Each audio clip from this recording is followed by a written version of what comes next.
Magandang araw mga kuya. Ngayong araw mag-replace tayo ng power window switch, no, sa Isuzu Giga. So paano nito mga kuya, sira po yung kanyang switch dito. Ayan, yung switch dito, no. So ito po yung sa switch sa power window, yung mga wiring niya dito. Okay, ayan. So ang gagawin natin, wala naman dito na pang replace na power window switch. So ang ginawa namin, mag-replace kami ng ganito na klase na switch, no. So ito pong gagawin natin ngayon, i-convert natin. So ito pong dalawang wire, yung blue at saka white, yan po, papunta po yan sa ating power window motor, no.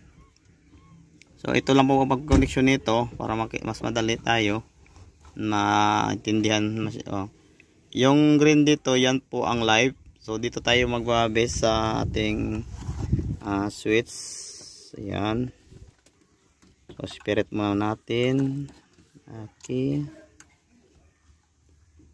So pag ganito na switch, ang center po nito ay papunta po yan ng ating supply or live.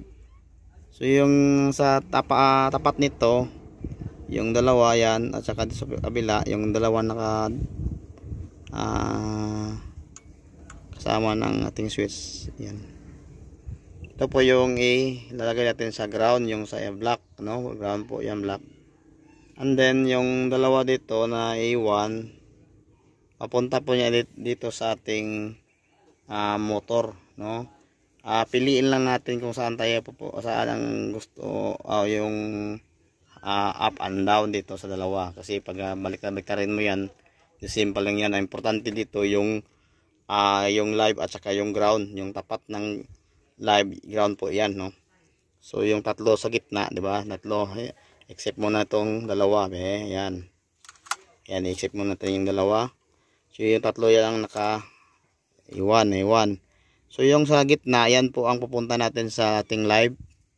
At so yung dalawa na to, yung sa killer yan ng live, yan po ang ground natin. So yan ang pag-connect ng power window switch, yung replacement natin, no. Kasi sira dito yung lalim dito, hindi na maayos. At saka palagi pong nababasa ng ulan. So nasira po yung kanyang electronic, mga kwan dito sa lalim. So ginawa na ko na lang, nire-replace tayo for DIY, do it yourself. This madali lang to, basic lang ito. So ito lang po, magandang pong araw sa lahat. Ito po yung power window natin, no. Pero yun sa kabila mga kuya, okay naman yung sa kabila natin, umakyat man yan. Ayan, umakyat naman yan sa kabila. Okay, dito lang sa driver side ang hindi sa akyat, pero pababa siya. So wala tayong magawa, replace tayo ng bago. Gatas po sa lahat, Isuzu Giga po to.